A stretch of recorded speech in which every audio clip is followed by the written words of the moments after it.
حضرت سیدنا حسین بن معاویہ بیان کرتے ہیں، مجھے ایک شیخ نے بتایا کہ بصرہ کے ایک مالدار شخص نے اپنی خوبرو اور حسین و جمیل بیٹی سے کہا، بنو ہاشم کے عربوں اور اجمیوں نے تجھے نکاح کا پیغام بھیجا لیکن تو نے انکار کر دیا۔ میرا خیال ہے کہ تو حضرت سیدنا مالک بن دینار یا ان کے ہم نشینوں میں سے کسی سے نکاح کا ارادہ رکھتی ہے۔ لڑکی نے کہا، باخدا وہی میرا مطلوب ہیں۔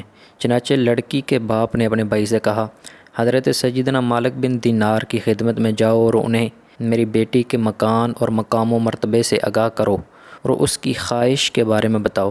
اس نے آپ کی خدمت میں حاضر ہو کر کہا، فلاں شخص نے آپ کو سلام عرض کیا ہے اور کہا ہے، آپ کو معلوم ہے کہ میں اس شہر میں سب سے زیادہ مالدار اور سب سے بڑا جاگیردار ہوں۔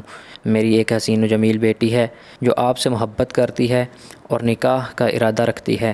حضرت سیدنا مالک بن دینار نے پیغام لانے والے سے فرمایا، اے فلاں، مجھے تم پر تعجب ہے کہ تمہیں معلوم نہیں کہ میں دنیا کو 3 طلاقیں دے چکا ہوں۔